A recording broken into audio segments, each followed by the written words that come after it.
The 2025 wide receiver class has gotten a lot of hate.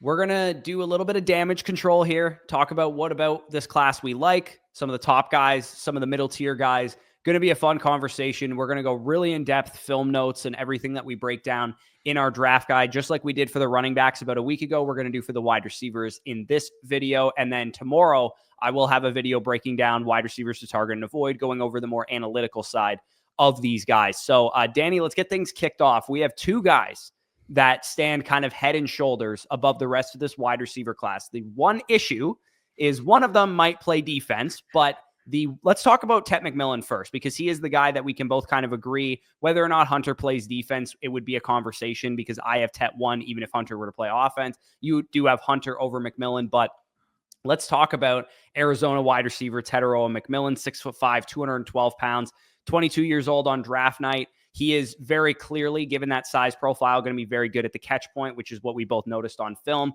He's very athletic for that size. He's really good after the catch for a receiver of this size. Press coverage, very strong. Fluidity in the open field at that size. The only real weaknesses both of us kind of had listed for him here is that his dip in efficiency in 2024 can be kind of explained by Noah Fafita not playing as well, but it did happen. Then you also have kind of a little bit of polish needing to be done, and then he did have a couple concentration drops as well. So McMillan is our kind of consensus wide receiver 1 right now. What were your thoughts on him? And then we'll kind of get into some comps and things of that nature. Yeah, I think you pretty much summed up how the season went for him. I mean, if you guys remember at the beginning of the season, literally week 1 in college football, 10 receptions, 304 yards, 4 receiving touchdowns in that game versus New Mexico. And the expectations after that game was like, oh my God, is this guy going to have 1,800 receiving yards, 1,700 receiving yards? And like you said, Noah Fafita, the rest of the season took a steady decline based off what we saw from 2023. But I still think tetairoa McMillan is that same number 1 Excalibur wide receiver that we were citing coming into the year. 6'5", 212 pounds. Both of us actually have him comped to a guy like Drake London. And there may even be some more upside there because I do think, given the frame that we see from tetairoa McMillan, he could even potentially be better at the catch point for as good as Drake London is than what Drake London has represented.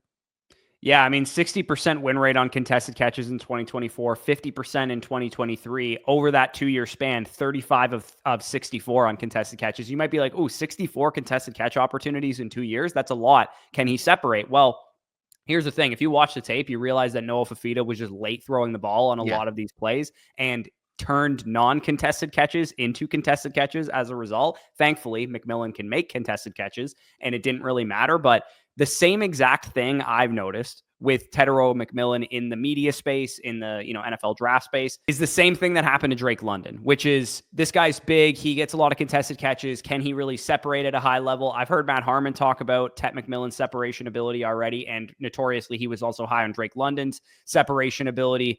Man, I think McMillan moves better than London does in the open field. Like Drake London was fine, a good, solid after the catch receiver. He was capable of separating short, intermediate, deep, but I think McMillan is just a notch better pretty much across the board at all of those things than Drake London. And I'll talk about McMillan in the prospect model, but we have a legitimate possibility. We didn't think we were getting, a league winner caliber wide receiver prospect this year, but I can give you the parameters for how we get one. Tet McMillan goes in the top 10.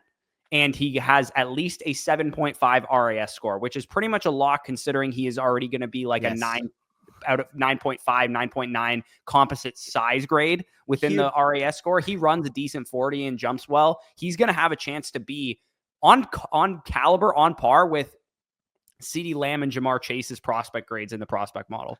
Yeah, I mean, realistically, for him to not have a 7.5, he'd have to run like a 4.95, pretty much. Yeah, like, he'd have to at least run like mid 4.6s, terrible vertical, terrible agilities. Like that's how he would have that bad of an RAS. Which, if you've watched any of Tet McMillan, you'll know that really isn't a possibility. The guy moves so fluidly for his size, like you said, 6'5", 212. We both have him similarly graded here. You have him at a 91.5. I have him at an 89.5. 89.5 for me would be just under where I ended up with Rome Odunze. And 91.5 for you, I mean, I'll let you take it away, would actually be slightly higher than what you had for Malik Neighbors. Now, obviously, there's differences in the profile. Malik Neighbors, obviously more of the, I would say, electric, fluid mover, but nuance to his game lacking. With Tet McMillan, you don't have as many of the question marks, which maybe raises his floor going into year 1. Yeah, I think the way I look at Tet McMillan is this. the best thing you can do as a wide receiver is get open, catch the football, and do something with it after the catch. And when you're this big and you're this athletic and you have like his analytical profile is like legit nails, dude. Like it's really impressive to me how good he is after the catch. That's the trait of his that I keep coming back to with Ted McMillan.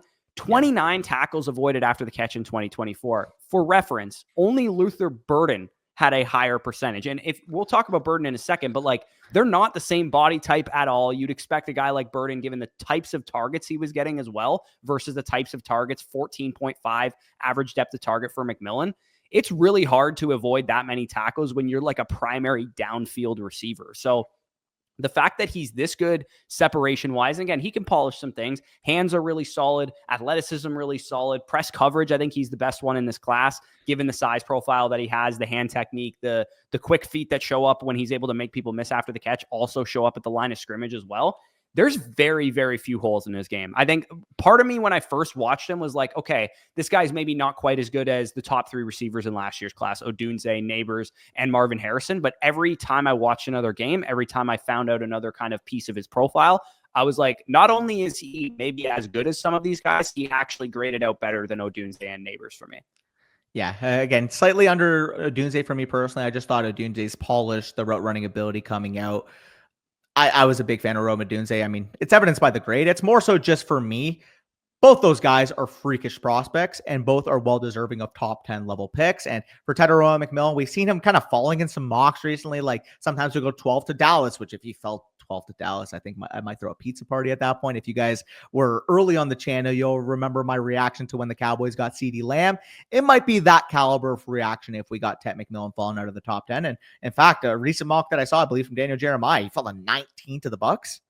Yeah, no, I just don't see that happening, man. I think his absolute floor is 12 to Dallas, and I think he's actually more likely to go 4th overall than he is 12th overall. Like, I think the Patriots could pull the trigger that high if he tests well. I think the Panthers could pull the trigger that high. I think the Jets could pull the trigger that high. The Raiders could pull the trigger that high. There's a couple wide receiver needy teams that definitely could pull the trigger inside the top 10. And for what it's worth, for him to actually achieve that league winner upside and be in that profile, same caliber as Jamar Chase and CeeDee Lamb and those guys, he would need to go in the top 10 in addition to having higher than a 7.5 RAS score. Otherwise, he's going to be more in line with Rome Odunze and Drake London caliber of prospect. But still, man, I mean, 102, go in 2022, Drake London was our 102. And I would, going back on that class, given the prospect profile he had, I think that was the correct assumption. And I do think this year, 102 is a lot better than maybe, if you asked me this question January 5th, is the 102 really valuable this year? I might not have had the same answer as I do now after grading Ted McMillan formally.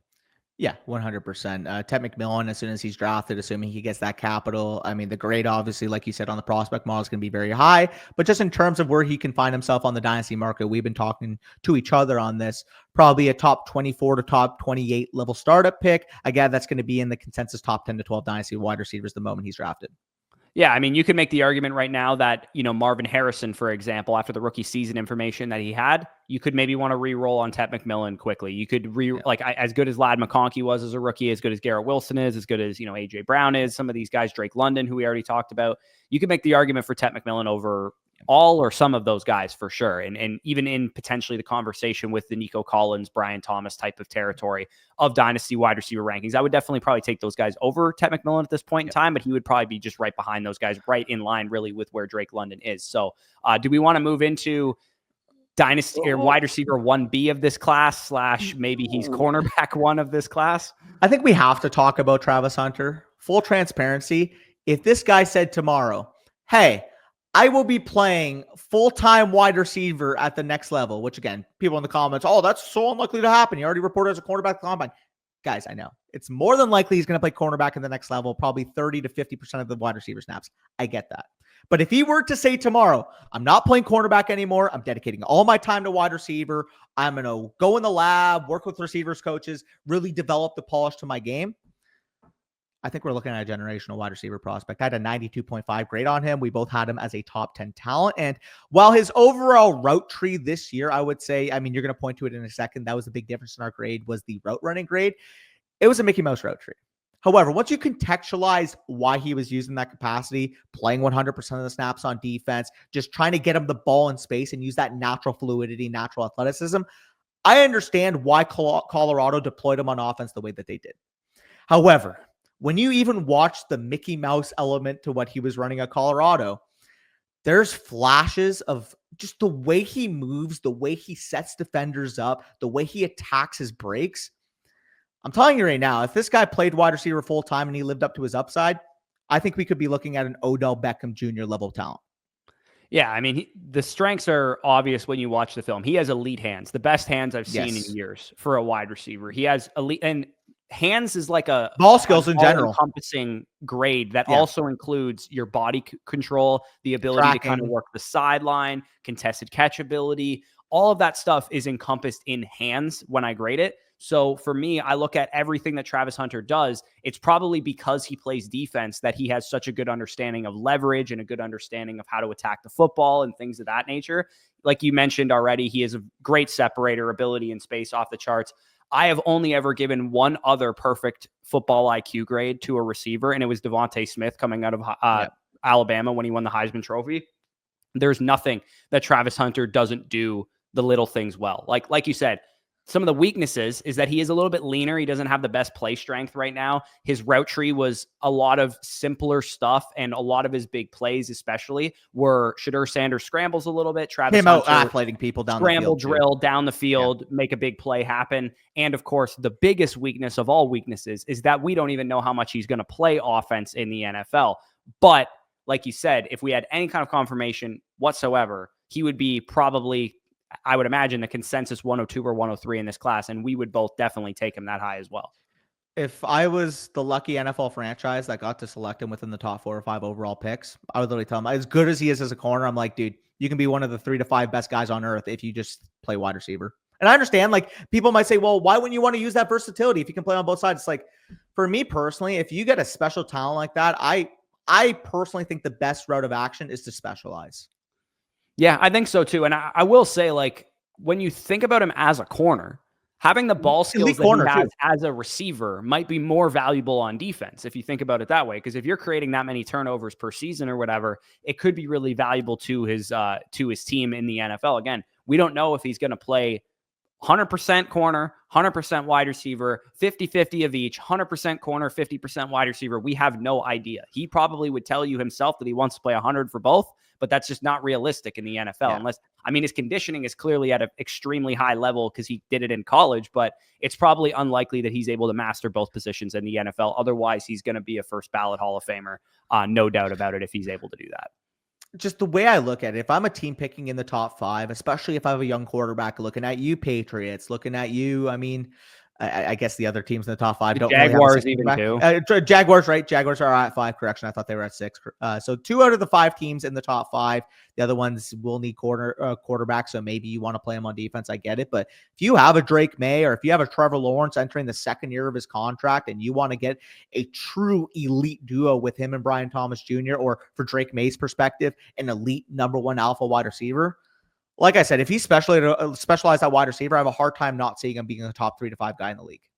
Yeah, and I mean, even with Tennessee at 1, Cleveland at 2, and New York at 3, like you could just use this guy and be like, we will figure out our quarterback position in free agency. We'll figure it out on day 2 of the draft. We'll do like whatever we need to do. We are not passing on this player, and I tend to think that's what Tennessee's going to do, and I think they're going to take him at 1st overall.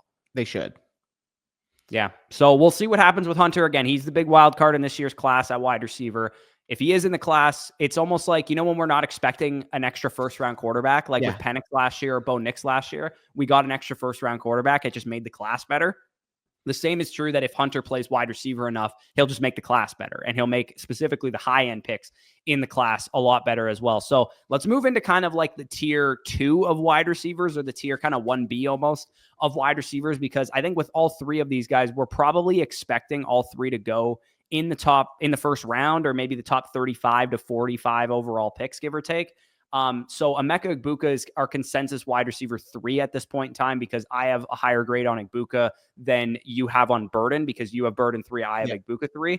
With Egbuka, the reason I'm just so sold on this guy is a couple of things. Number 1, translatability of wide receiver prospects, their rookie season, is really important for dynasty value. And I just see a very, very difficult time that Egbuka does not come into an NFL team right away, whether he's asked to be the number 1 of his team, the number 2 of his team, whatever the case is, and doesn't shine in whatever role he has. He's 6'1", 205 pounds, very good athlete. He was a 5-star recruit coming out of high school, hands off the charts, very reliable over the middle of the field. That was the role he was asked to play at Ohio State. His route running chops, I gave him a perfect grade. I honestly don't think there's a route that he can't run. I know he wasn't asked to run a vertical route tree very often. That's what limited him. Marvin Harrison was there and Jeremiah Smith was there and these guys that stretch the field, but Egbuka can do it. He did it as a sophomore. He did it throughout his junior and his senior season. Very strong yards after catch game, athleticism. Like I said, I think he's a complete wide receiver that will help an NFL team day one and has a chance to threaten for 1,100, 1,200 yards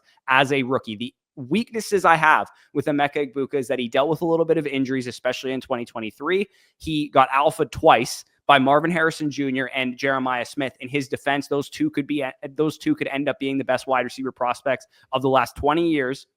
And he is technically at Ohio State a primary slot receiver. Now, I don't think he is going to be limited to that in the NFL. I think like Justin Jefferson, for example, like AJ Brown, like Malik Neighbors, they were slot receivers in college, but they were very clearly capable of playing on the outside. And people saw that and, allowed them to develop into that at the next level. For me, I just look at this.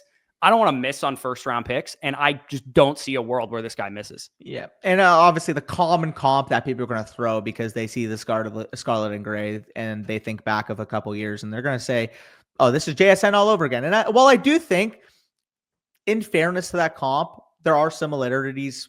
Primary slot wide receiver, opportunity to be a top 12 to 15 dynasty wide receiver like JSN has showed this past year. There are differences in the profile. For JSN's pros on his profile, the production was in his best season better than what Egbuka has. Whereas for Egbuka, you are getting more athleticism than what we had from JSN. I don't believe JSN ran his 40, but his shuttle times were good, right? Yeah, he was elite in the shuttle. I remember I think people are really underestimating how athletic Egbuka is going to be. People might look at him because he's playing the JSN role. That's the role that he's playing at Ohio State. Yeah. And think that he's playing that role because he's not, a great field stretcher or whatever. But the nice thing about Egbuka playing for 4 years in college football is, number one, as a freshman, he outsnapped Marvin Harrison Jr., and they were both in the same recruiting class. Number two, he played all over the field as a sophomore because JSN was injured. And they, used him everywhere kind of thing. And then in 2023, again, he was injury riddled. That season was kind of washed. And then this year, because Jeremiah Smith was such a special player, you kind of saw him get alpha again, which is not good for Egbuka. But again, it shows exactly what he does well. He does every little thing right. One of the best run blocking receivers in this class. People are going to really appreciate that about him as well. He reminded me, honestly, and it's really lazy because this guy played for Ohio State and wore the same number as him. Wait, it's not JSN. He reminds me of a bigger Chris Olave, where Chris Olave wasn't very good after the catch, had functional strength issues. And we've even kind of seen that in the NFL that he hasn't been able to hold up over a full season sometimes. But Egbuka is just like a bigger, more physical version of Chris Olave, where Chris Olave plays on the outside, beats number one corners. And I think Egbuka can do the same thing. It's a bit more of a projection, but the fail safe with Egbuka is that you could just play him as a big slot, worst case scenario. Yeah, and you had that as your comp for Chris Olave, the Olave plus the Yak. I think that's a good way to look at it. For me, if he's able to live up to his ceiling, given the toughness, given the ability in the slot, given the versatility that he has, like obviously this guy had a slow start to his career comparatively, and I think Egbuka is going to be faster out of the gate. But what Robert Woods ended up becoming once he landed with the Rams. Again, we're still talking about a guy that in his best season as a Ram, 86 receptions, 1,219 receiving yards, 6 receiving touchdowns. Now, obviously, because that prime was short-lived, I don't think people have that type of recollection on how good Robert Woods was. But Robert Woods, for a good period of time, was viewed as a consensus top 15 to 20 NFL wide receiver. Yeah, no, he was a really good player. And I'll tell you what, too, if Egbuka goes to the Rams, I will feel very good about that because he's a perfect fit for that offense. But here's the thing. I think he's a perfect fit for the Patriots, the Raiders, any offense, Chargers, Panthers, any offense that needs a wide receiver. I really do think, and we have this listed in the draft guide, which we should probably mention right now, is available on flockfantasy.com, promo code FSE. That actually came out yesterday as you guys are listening to this. So if you want write-ups and player comps, strengths, weaknesses, everything you guys could ask for from the top 30-ish prospects in this class, and then in the middle of March, we'll have 50, 55 prospects deep into this thing. That is available in the draft guide, and that'll be linked down below in the pinned comment. The ideal fits portion of the Emeka Egbuka write-up is all 32 teams. He would fit every single team that needs a receiver. Yeah, I mean, it's pretty simple. The way he plays, the versatility of his game, there isn't many spots saying, hey, we don't need an Emeka Egbuka on our team. But it's funny because he's got an 86.5 grade for me. And like you mentioned at the top, he is my wide receiver 4. Coming in as my wide receiver 3, your wide receiver 4, a guy that I also have an 86.5 grade on for completely different reasons, is Luther Burden. With Luther Burden, and it's funny because we were actually talking about it before we started recording, to me, it almost feels like a slightly better profile version of what DJ Moore was coming out. Luther Burden, for example, going to be a top 20-ish level pick. DJ Moore kind of was a top 25 to 30 pick. DJ Moore had some question marks in terms of his overall nuance to his game, but what everybody agreed upon was his biggest strength was his ability in the open field, both from a creative perspective as well as a physical, elusive, just monster to bring down. And that's exactly what I see for Luther Burden. That's why DJ Moore is my comp. You're going to point out there's some intricacies to his game that he still needs to learn, and there are some question marks on the profile as to why exactly he didn't produce this last year. But, man, I understand the question marks are there for why he didn't produce this year. But I'm telling you, from watching that Missouri offense, there was so much meat left on the bone for what I think Luther Burden could have been this season. Yeah, like the strengths are pretty easy when you watch the tape on him. He's excellent in open space. He's a running back with the ball in his hand. He has insanely good instincts. He's movement ability on routes as well, not even with the ball in his hand. It shows up in that area, which it did for DJ Moore coming out of Maryland as well. The hands are really solid as well. And DJ Moore had a 40.7% contested catch rate coming out of Maryland. Better hands where than DJ, Luther Burden's 56%. So he's actually got better hands than DJ Moore did coming out of school. Like you kind of made reference to, the refinement of his route tree, the fact that he played like 80% of the routes from the slot the last 2 years. Yeah.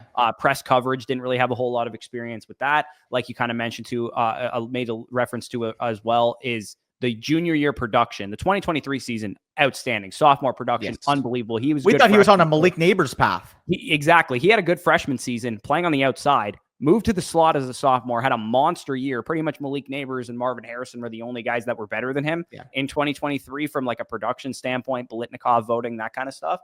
And the slot usage and the raw ability, we wanted to see that be a thing of the past. At least I did. I wanted to see in 2024, play a little bit more on the outside, develop more of a route tree, continue that great production, but look more like a pro-style wide receiver, and we didn't see that. And that's the thing that really annoys me about Luther Burden's profile, is because it's incomplete. I did an entire video on this where I said prospects that make me nervous.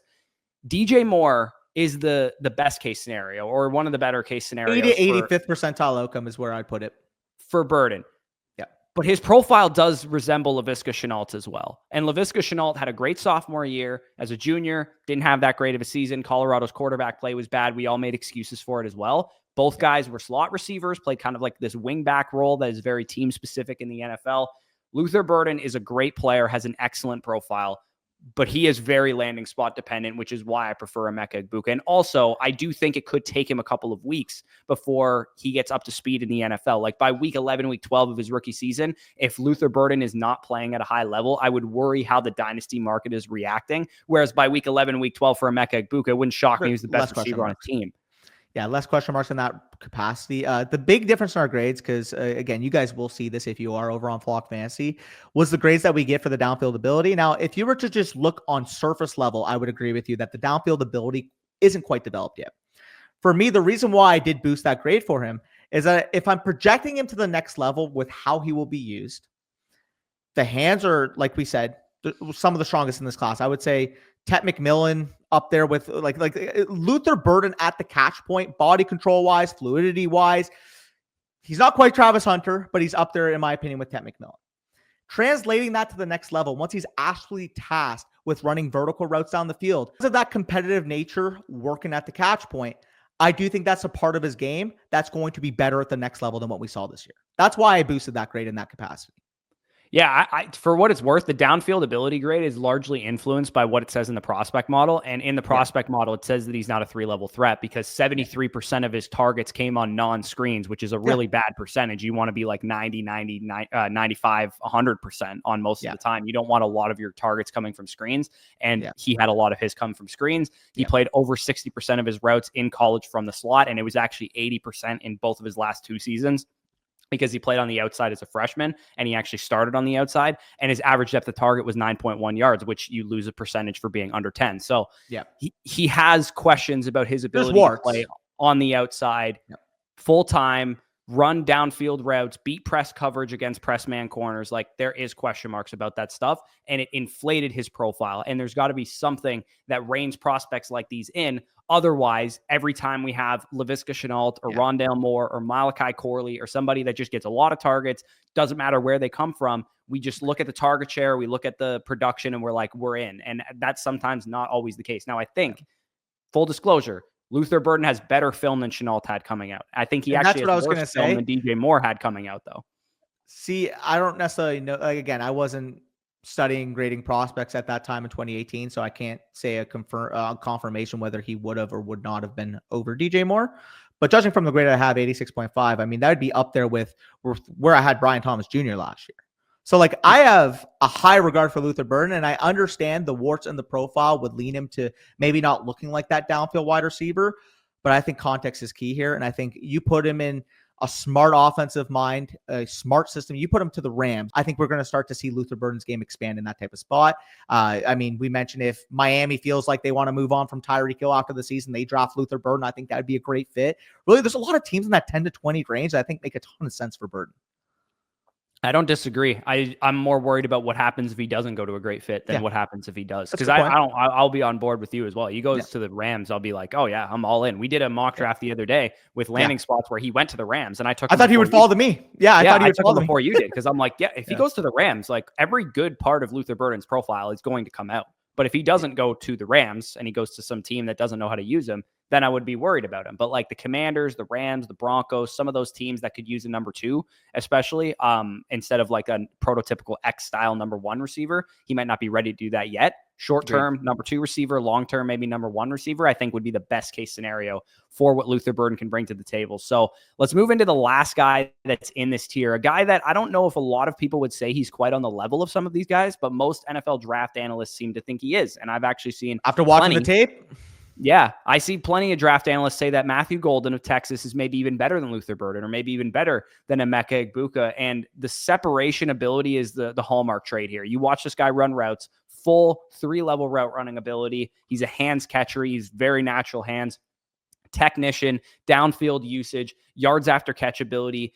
The prospect profile is going to be the part that people have a hang up from in the dynasty community, because when you run him through the prospect model, he comes out, wide receiver 3 upside caliber prospect on the level of like a Ladd McConkey or a Zay Flowers or a Quentin Johnston, or somebody kind of a little bit hit or miss when it comes to their translatability to the NFL. The weaknesses on tape also, he is not the most physical receiver in the world. He had a couple drops here and there. Zone coverage is not really his game yet. He had a little bit of awareness issues from what I noticed.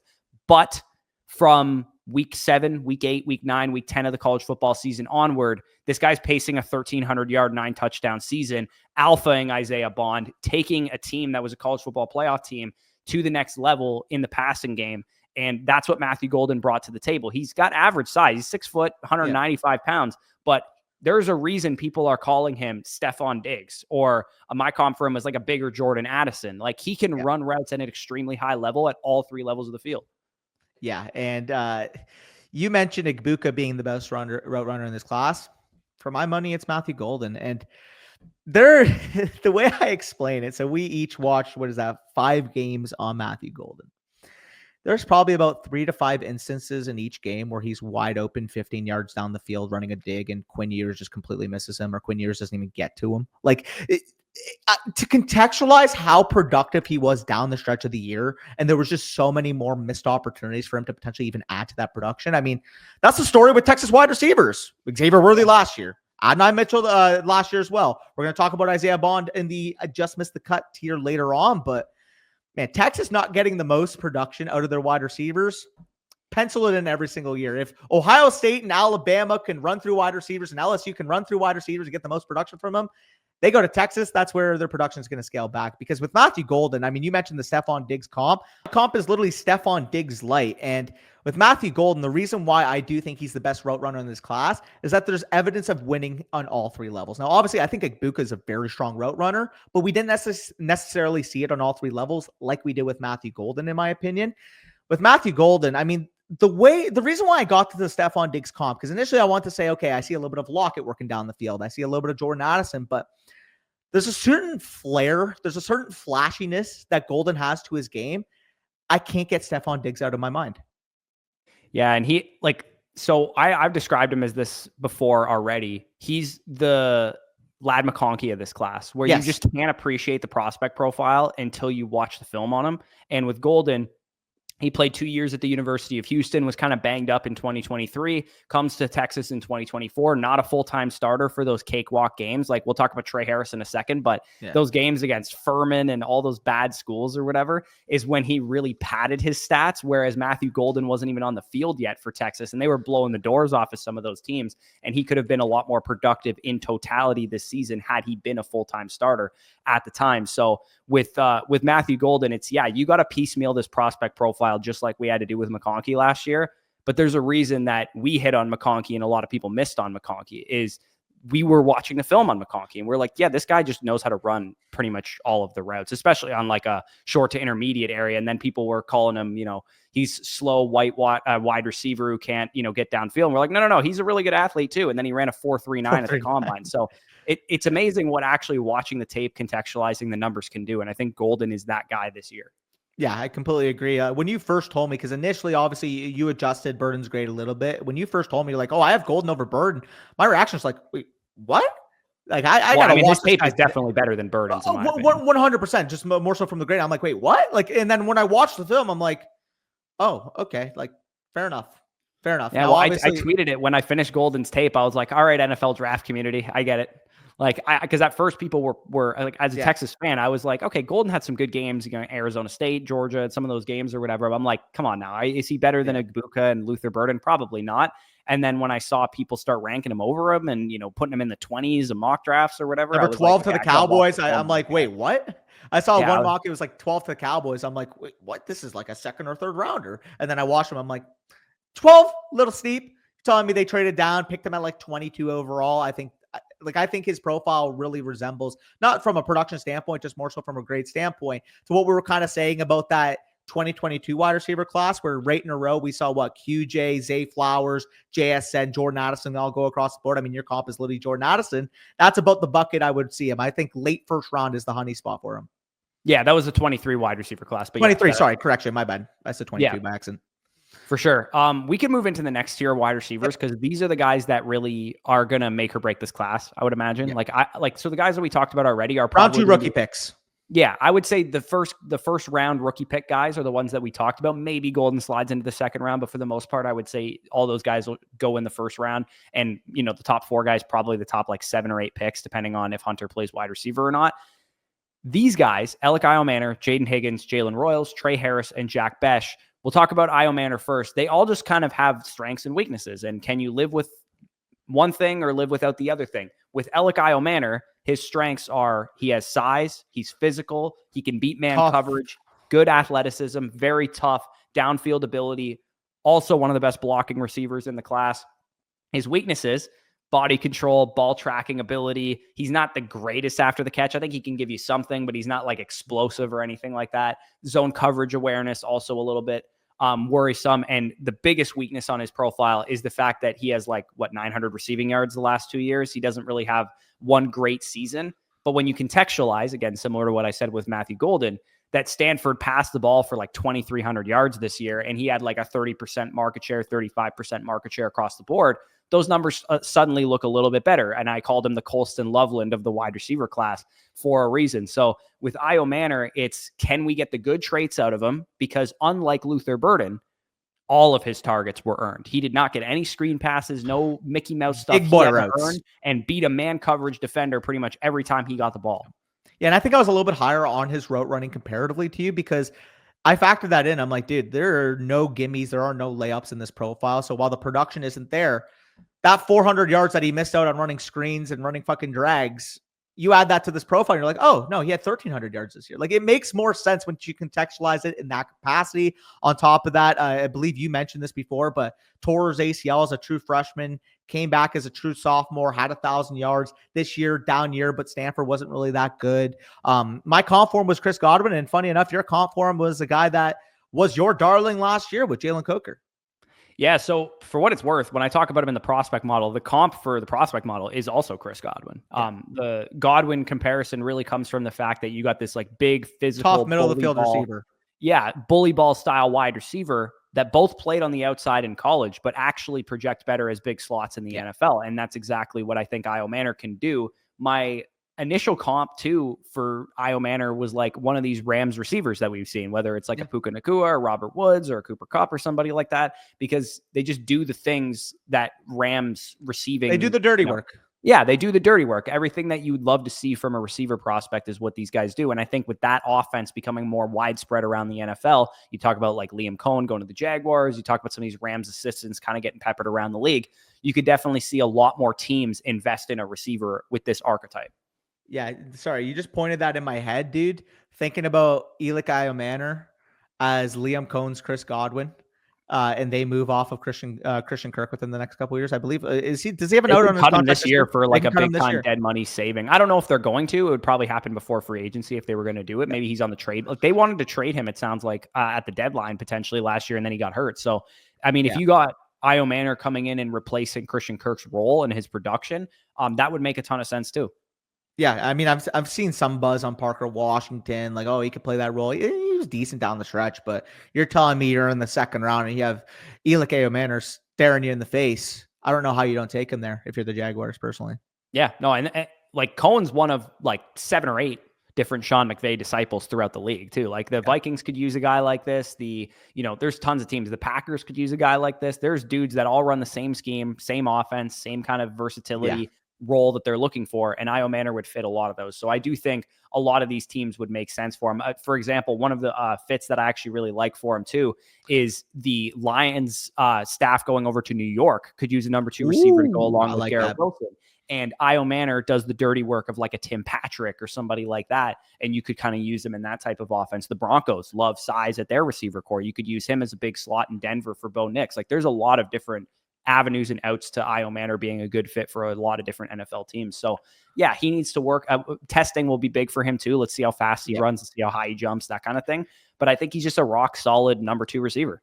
Yeah, no, I think I agree. And for better or worse, now obviously once you get into this tier of wide receivers, you want to think in your head, okay, do they have legitimate wide receiver 1 upside? And while that, I mean, realistically across the board there probably isn't the case. You're probably not going to get a guy that's going to be a top 20 NFL wide receiver here, but you're talking about guys that can be legitimate number 2s, potentially in the right situation, top 24-ish level dynasty wide receivers, top 30-ish level dynasty wide receivers. I think this is the honeypot, is this range of wide receiver in this class. Yeah, and we're talking about guys you're spending the 204 on or the 208 on or whatever. We're not talking about guys you got to spend a first round pick on. And my wide receiver 6, you had Io Manor at 6. I have Jaden Higgins at wide receiver 6. And I think the reason I have him at 6 over Io Manor is because I actually do think he has the possibility to become a number 1 receiver in the NFL. Prototype X size, 6'4", 217 pounds. That's official size too. He weighed in at the Senior Bowl. Strong hands, production off the charts this year. Sudden through his breaks for a big guy, which is one of the most impressive things that I saw with his profile. Very tough, very physical as well. The issues that you would have with Jaden Higgins is he's got to refine his release package quite a bit. I would say for a bigger receiver, I was a little disappointed with how he broke off press coverage and things of that nature. Average yards after the catch, I don't think he's going to run much faster than a mid 4.5s type of guy either. And he is a senior, so some of that prospect profile stuff is a little bit muddied. But I mean, you produce at a high level. You have 3.00 yards per route run in your best season. You have a 90.5 PFF receiving grade, which was second best of any receiver in this class this year. Yards per team pass attempt over expected is 4th best in this class. 9.92 targets per game this season too. Like he just was really productive, and he's big. And if he tests decent, I think he has a chance to be, a really solid Cortland Sutton, Michael Thomas, maybe. I mean, Michael Thomas obviously had like a legendary season, but that was in like the best possible scenario for his skill set. Let me dial in expectations a little bit other than Michael Thomas. What I kind of saw from him was a combination, because I think he takes part of each of these guys' game. The part of Jawan Jennings' game I think he takes is just being that big power forward, running in breakers, secure hands, giving you a little bit after the catch. Not obviously the best after the catch player, but it's not like for a 6'4", 217-pound wide receiver, he can't necessarily create after the catch. Kind of similar to what we saw from Jawan Jennings, more so from a power perspective, not really making people miss. But I mean, it's a 6'4", 217-pounder in open space. So I do see that aspect of Jawan Jennings' game. However, I do think he's more polished as a separator, as a route runner than what Jawan Jennings is, which is kind of where I see the Michael Pittman aspect to his game. So some combination of those players, and obviously Michael Pittman has functioned as a number one wide receiver. Now, do I think he's a true number one in the NFL? Probably not. But I mean, we saw, for example, with Jawan Jennings this past year, that as soon as Brandon Ayuk went out, I mean, this guy was legitimately a wide receiver too in fantasy. Yeah, and it's actually very similar for Io Manor too, with the after the catch kind of usage ability. Yeah. 3 targets in 2 years behind the line of scrimmage. So every target was earned. You had to beat a guy on a route. You had to beat zone coverage, beat man coverage, whatever. Big boy stuff. You're not getting manufactured touches with Io Manor or with Higgins, which is why the ceiling is a little bit higher with these guys, because if they do get into an offense where they start getting plays designed up for them or whatever, then you suddenly could start seeing those target totals increase, PPR totals increase. Maybe they get a little bit more after the catch numbers and things of that nature. So these 2 guys are interesting, man. I will say, like, they stand like maybe not head and shoulders above the rest of the guys in this tier, but like they're almost their own mini tier for me, where I think both of them are really solid. Could be number 2s at the next level kind of thing. Definitely not the mini tier for me, because I have sandwiched between them. Jalen Royal is the next guy we have listed here. Obviously, small school wide receiver working at Utah State. Did miss some time with injury this past year, but dude, this guy's fucking electric. You give him any open space, he's a threat to score from anywhere on the field. Yeah, 16.8% touchdown rate is the best of any wide receiver in this class. So he was a big play threat waiting to happen. 11.57 targets per game as well, which is second only to, I believe, Ricky White, which Ricky White played at like a really small school as well. So that's, I mean, these small school also guys my boy targets.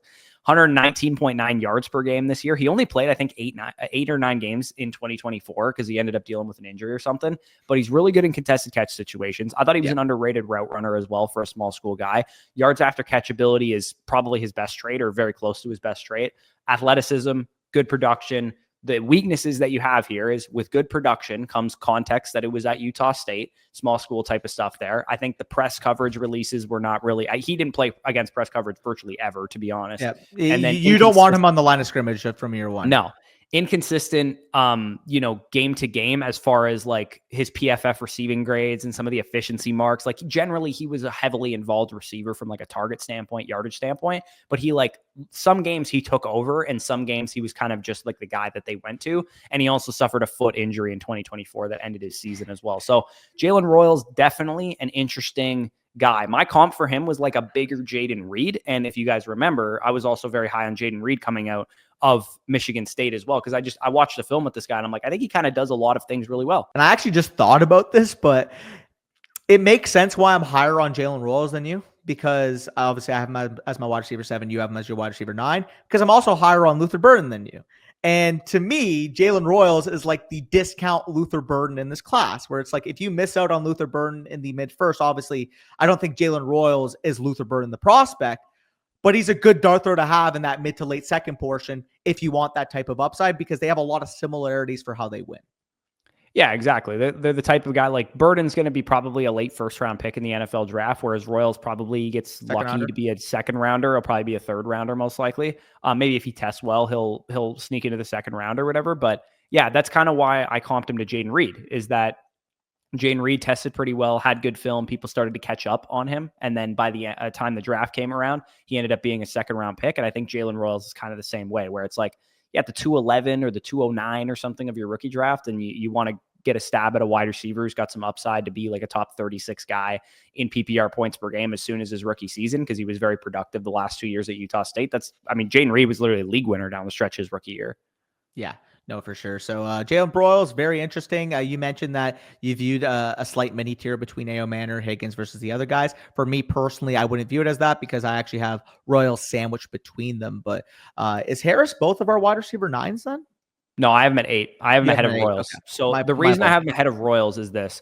Trey Harris has really, really high-end production metrics. Like he had a 5.15 yards per route run this year, which is not only the best in this class, it's actually the best season mark in the history of the FSC prospect model, beating out Devontae Smith's Heisman Trophy winning season. Yep. So we're talking about a guy that was extremely, extremely efficient on his targets this year. Now, contextually, Jackson Dart and the Ole Miss offense boat raced a couple of really bad teams before Trey Harris's injury this year. And had he played the more SEC caliber schedule down the stretch, he probably doesn't have 5.15 yards per route run, but he only played, I think, 8, 9, 10 games this season.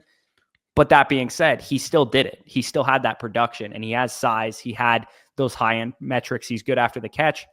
He won downfield. He's got 6'3", 210-pound size. And while his route tree is not developed yet, while there's some question about his high-end, like sixth gear speed, release package not there yet, hands at times were a little bit shaky.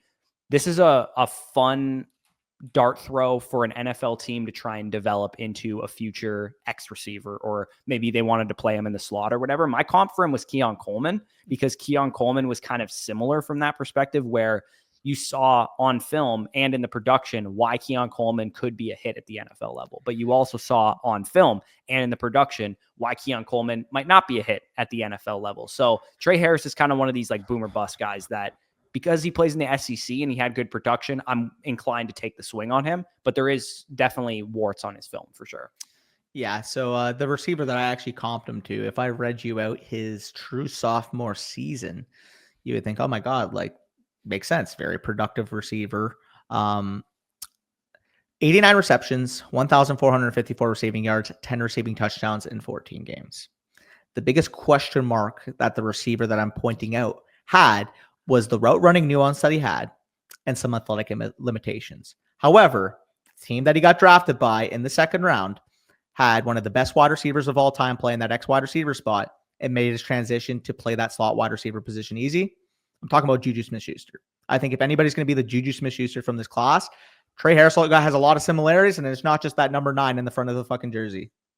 Yeah, his I'll talk about this more in the prospect model video tomorrow, but his best comps, according to the prospect model, is he's actually a much better prospect in the prospect model than Juju even was. He's a lot more close to like Josh Doxson, Michael Pittman Jr. kind of area as far as like the analytics grade, the traits. We haven't seen how he's going to test yet if he runs slow. And obviously that would probably say early to mid 4.5s is probably my expectation. I didn't think he was a burner on tape. No, I don't think so either. And that maybe contextualizes why some of his production might be inflated, because you watch this guy burning guys downfield. And if he's not a 4.3 guy, like that might not be sustainable at the NFL level. So Trey Harris is going to be an interesting dart throw. Again, surface level vanilla advice on Trey Harris to me is, if he's an early to mid second round pick or a mid to late second round pick, wherever he ends up going, he's probably worth a swing. You don't see SEC receivers produce these kind of numbers. Like if I told you there was a receiver in this class that had 5.15 yards per out run, you'd probably assume I'm talking about some Division II guy or whatever. Like that just doesn't happen in the SEC when you have that kind of efficiency and production. And like, again, it's a Mickey Mouse scheme at Ole Miss, and you have a good quarterback with Jackson Dart. So that stuff plays a factor.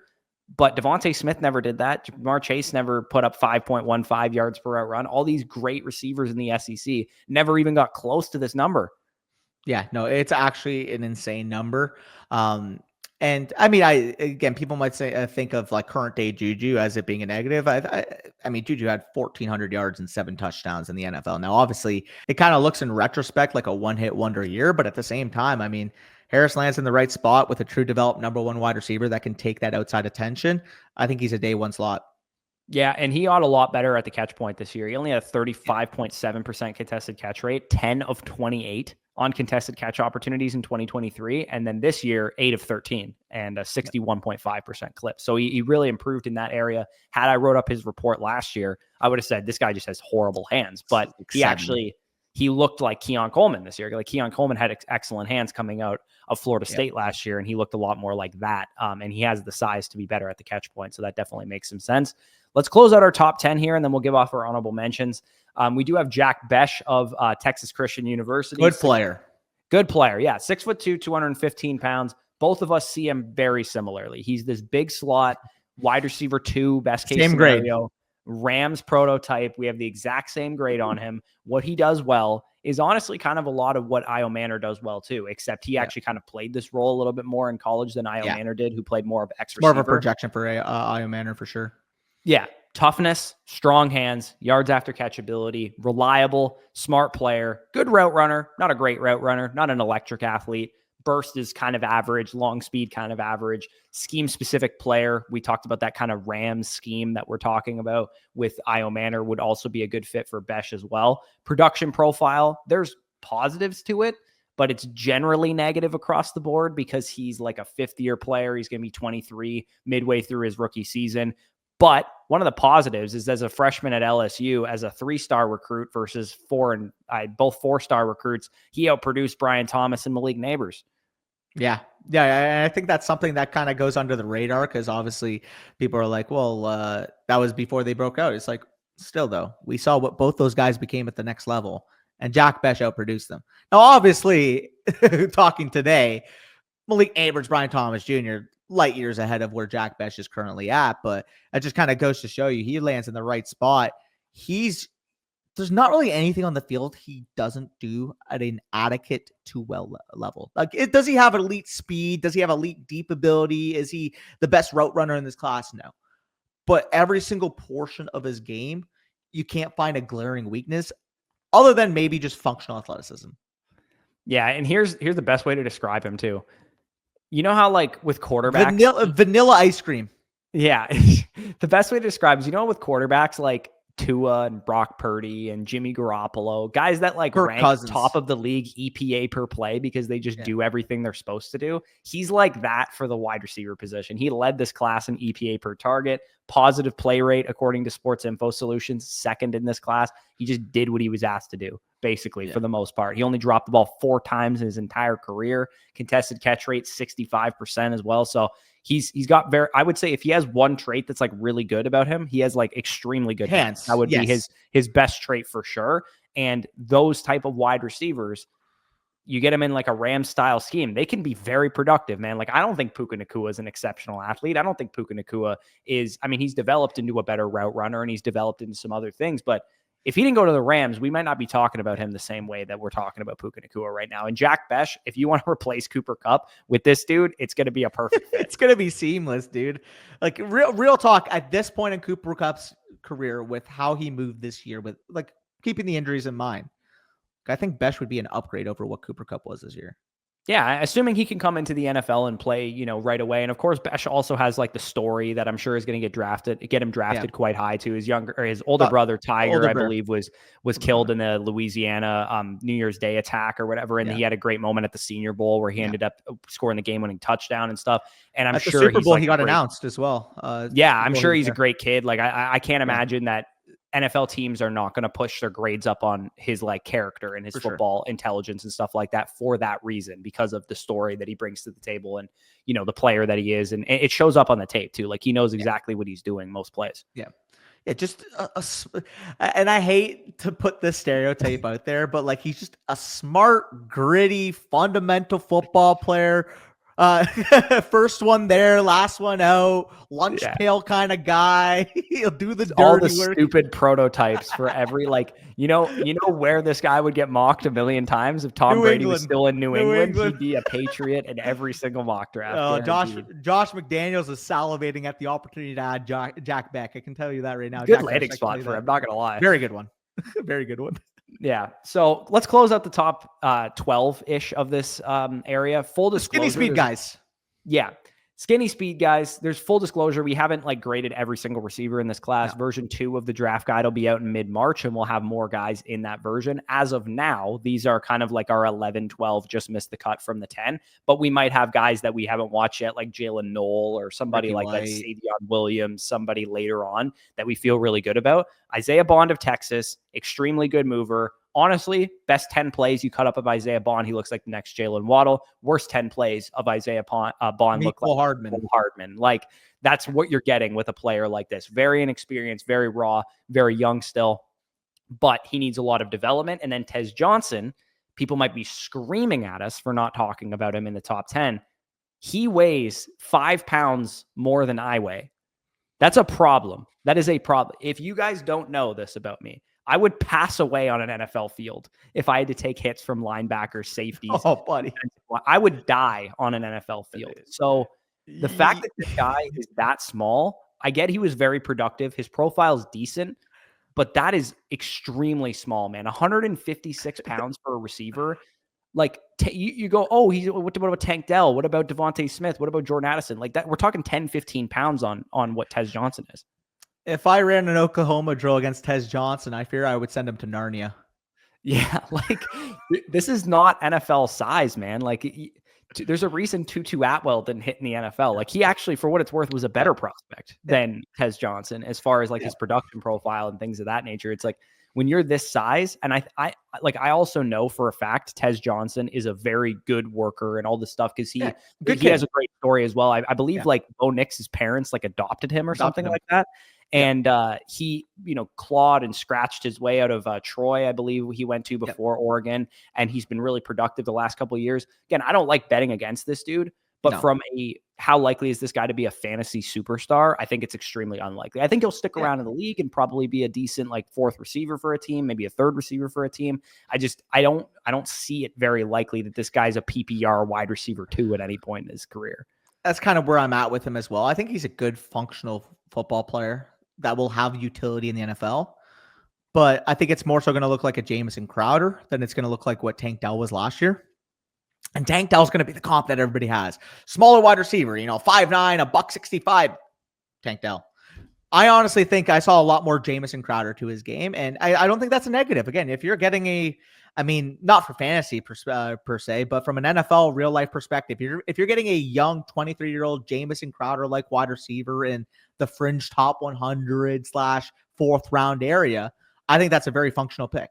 It's going to benefit your team, and I think he's going to be a solid number 3 wide receiver. But in fantasy, that doesn't do much. Of course, yeah. And if you're taking him at 307 in your rookie draft, go nuts. You love Tez Johnson. You love what he can bring to the table. That's best totally ball fine. leagues. Yeah, totally fine with me. I'm just probably going to swing. Like, I just think when you get to the Tez Johnson range of wide receivers, there's 20 running backs in this class I would rather have. You know what I mean? Like, I'll swing on Jordan James and Damian Martinez and Trevor Etienne and Byshell Tootin and Raheem Sanders. And there's just tons of running backs in this area that I just feel like could pay off their ADP a lot more than Tez Johnson. But would I be stunned if Tez Johnson has 900 yards and 6 touchdowns his rookie season because he's the number 3 receiver, number 2 receiver for like the Texans or something? No, it wouldn't shock me. But I think he's small, man. I really like Tank Dell has 10 pounds on this guy, and Tank Dell can't stay on the field. Like if we were to contextualize, so the grade that I gave Tez Johnson was a 70.5. That was almost the exact, actually, it was quite literally the exact grade I gave to Malachi Corley last year. Obviously different receivers, but just from a pure grade standpoint, same grade that I gave to Malachi Corley, who was my wide receiver 21. So that kind of goes to show you, even though he's 12 for me right now, Malachi Corley, who was my 21 last year, basically had the same grade. Yeah, the class was just much deeper, especially in this kind of area of like 3rd and 4th round caliber players, where the class does take a pretty dramatic fall off, at least in our opinion. If you get the best out of Bond, maybe you get a good player there. If you get the best out of Tez Johnson, you can kind of shelter some of the size concerns. You might get a really productive player still. If he learned to play like Tyler Lockett, for example, and never took a hit in his life, then he could definitely have a long NFL career. The problem with Tez Johnson, which is a good thing, but the problem with it is that he plays scrappy. He thinks he thinks he's that dude. And that's a good quality to have in a receiver. You want to be tough. You want to be physical, but like, don't take any hits at this size, please. I'm telling you right now, like you run any type of short area route and you get, I'm just going to tell you right now, I saw the 150-pound wide receiver catching a drag going into the middle of my zone. I'm fucking cracking him as a linebacker. I'm just saying that right now for free. Yeah, and I, as 100, all due respect, Corey, and not I would to die. be. I would die. Danny gets me out of slant to the middle of the field. I'm on the ground in the hospital. So this is what we're not loving about Tez Johnson's prospect profile. Again, he's way tougher than I'll ever be. So I'll get that. But like, it's just not likely to hit in the NFL hit rate wise. So that's kind of where we're at with Tez Johnson. 307, 308, whatever. Throw a dart at him if you love him. That's totally fine with me. But the reason he's not on this list is because his size profile is just simply unheard of at hitting at the NFL level. It's just science, man. Mass on mass, the force that a 250 pounder, 230 pound linebacker can put on a 150 pounder. Sorry, man, you're going flying. Yeah, you're going to get scorpioned pretty much in the open field. But anyways, this was the end of the top 10 receivers. We went kind of in-depth film thoughts on all of these guys. Let us know what you think down below. I'm sure a lot of people are not going to like the Tez Johnson take because he has a big cult following. But we had some fun with you it, guys obviously. heard us out and enjoyed the fact that you could maybe envision me getting wrecked over the middle of the field by Danny. If you enjoyed this video, leave a like down below, subscribe to the channel if you're new around here. Check out the draft guide. We went in depth like this on every position, every player in the top 30, and we'll do so 50, 55 players deep by March 15th. We'll have combine numbers by then. We have a lot of prospect model stuff into the draft guide now as well. A couple of other things too.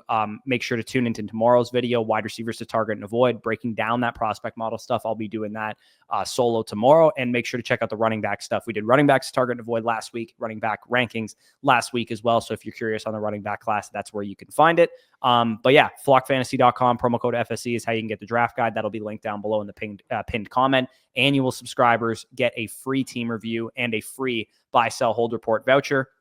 Instructions on how to use that will be in your email once you sign up over there. So with that being said, peace out. We'll talk to you soon.